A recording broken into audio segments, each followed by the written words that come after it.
جی السلام علیکم، آپ لوگ سب کیسے ہیں؟ ٹھیک ہیں؟ یہ بات ہم اچھی طرح جانتے ہیں کہ خیبر پختونخوا پر اگر بلا شرکت غیر ایک مضبوط مینڈیٹ کے ساتھ اگر کوئی جماعت موجود ہے تو پاکستان تحریک انصاف ہے، اور پاکستان تحریک انصاف بہت سارے بنیادی ایشوز کو حل کرنے میں کامیاب رہی ہے، جس طریقے سے ہیلتھ کا اور ایجوکیشنس کے ایشوز تھے۔ مگر جو اس وقت سب سے ٹف سچویشن کا سامنا ہے پاکستان تحریک انصاف کو، وہ ہے دہشت گردی کا ایشو صوبے کے اندر۔ اس حوالے سے جو طالبان ہے، جس کو اب نیا نام خوارج کا نام دیا گیا ہے، وہاں پر سوات کے اندر، وزیرستان کے اندر، بنو، لکی ماروت اور ان علاقوں میں دوبارہ ان کی ایکٹیویٹیز نظر آ رہی ہیں۔ مگر دوسری طرف وہ ہے فرقہ وارانہ ایشوز، سنی شیعہ اختلافات۔ سنی شیعہ اختلافات صدیوں سے موجود ہے اور پاکستان کے اندر بھی مسائل موجود ہیں۔ ایرانی انقلاب کے بعد پاکستان سب سے زیادہ متاثر ہوا، بڑے تعداد میں علماء کرام کو شہید کر دیے گئے۔ وہ تمام رپورٹ اداروں کے پاس موجود ہے، وہ سب اب میں تفصیل میں نہیں جانا چاہتا۔ مگر گزشتہ کچھ ماہ قبل ہم نے دیکھا کہ پڑا چنار کا جو ایک چھوٹا سا گاؤں ہے بکن، جو اہل سنت کی آبادی پر مشتمل ہے، ان پر ایک منظم انداز میں لشکر کشی کی گئی علیحدہ شیعہ کی طرف سے، اور پھر مساجد جلا دیے گئے، قرآن جلا دیے گئے، گھر لوٹے گئے، معصوم لوگ قتل کر دیے گئے، اور یہاں تک کہ علماء اور ڈاکٹر حضرات جو تھے ان کے سر کاٹے گئے اور ان کی نمائش کی گئی۔ تو وہ انتہائی پریشان کن، اور ایسا لگ رہا ہے کہ کوئی ہے جس کی پشت پناہی کی جا رہی، جس پر ہاتھ نہیں ڈالا جا رہا ہے ان لوگوں پر۔ فاطمون، زینبون کے دہشت گرد جو ہے وہاں پر سرگرم ہے، جو لوگ شام کے اندر اور عراق کے اندر لڑ کر آئے، اور آج اب وہ پڑا چنار جن کا مرکز بن چکا ہے،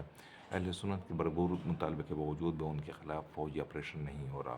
تو اس حوالے سے گورنر ہاؤس میں جو پاکستان پیپلز پارٹی سے جن کا تعلق ہے، فیصل کریم کنڈی، ان کے زیر اہتمام ایک حکومت کانفرنس کا انعقاد کیا گیا، اور مختلف مقاط فکر کے علماء کو اس میں دعوت دی گئی، جس میں برالوی، دیوبندی، اہل حدیث کو دعوت دی گئی۔ تو دوسری طرف سے ظاہری بات ہے اہل تشیع بھی ایک خاصی تعداد میں موجود ہے، اور مسائل بھی ان کے ساتھ ہے مسلمانوں کے، تو ان کو بھی دعوت دی گئی، اور ان کے جو نمائندہ تھے وہ آغا جواد نقوی تھے۔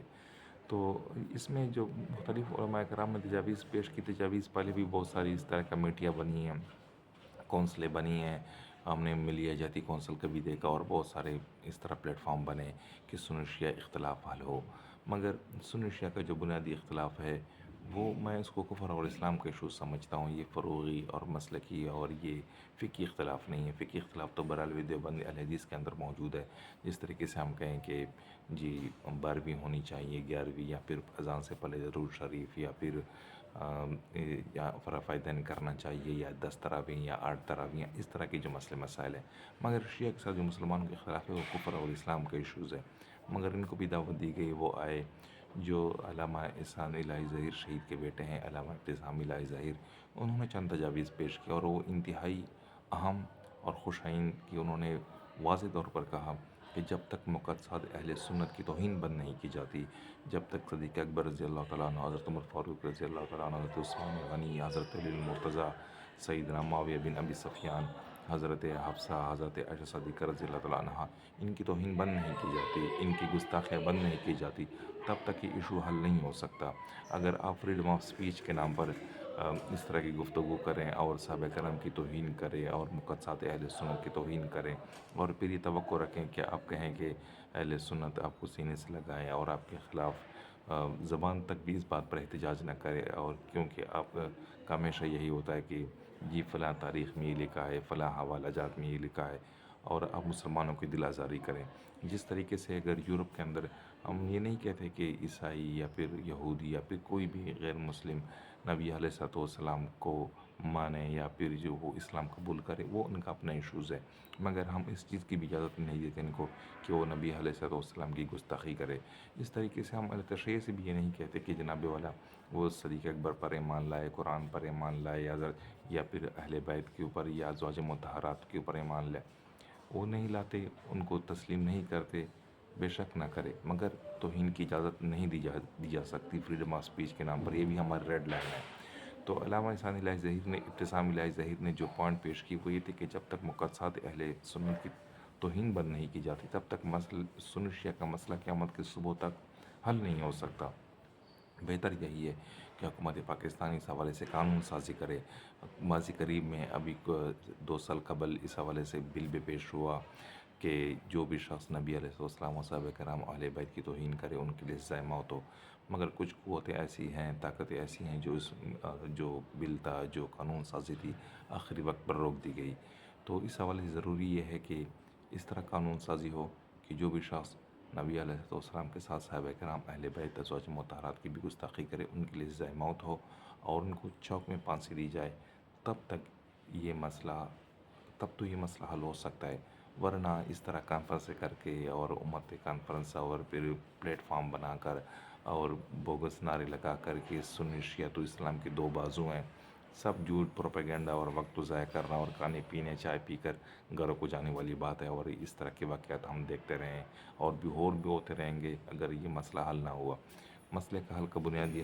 جو ایشوز جو علامہ ابتسام الہی ظہیر نے پیش کیا وہ ہے مقدسات اہل سنت کی توہین بند کی جائے، فریڈم آف سپیچ کے نام پر، تاریخ کے نام پر، اور یہ کہنا کہ جی یہ تو ہمارا نظر گالی بھی کسی کی عبادت ہو سکتی ہے، اب یہ کہنا کہ تبرہ کرنا ہمارے ہاں عبادت ہے، جب تک ہم تبرہ نہیں کریں گے ہماری عبادت قبول نہیں ہوتی۔ تو میرا بھی یہی تجویز ہے، علماء نے بھی یہی تجویز پیش کی، ہر صاحب شعور انسان کی یہی تجویز ہے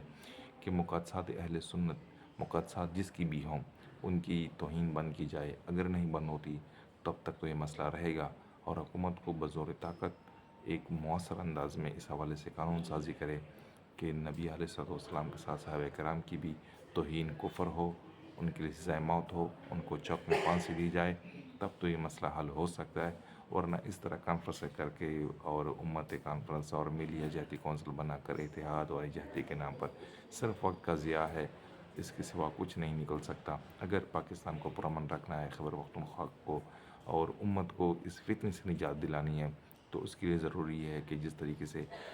غلام قادیانی اور مرزائی اور پھر لاہوری گروپ ان کے خلاف قانون سازی ہوئی، اس طریقے سے ان کے خلاف بھی قانون سازی ہونی چاہیے کہ جو بھی شخص مقدسات اہل سنت، صحابہ کرام، اہل بیت ازواج مطہرات کی توہین کرے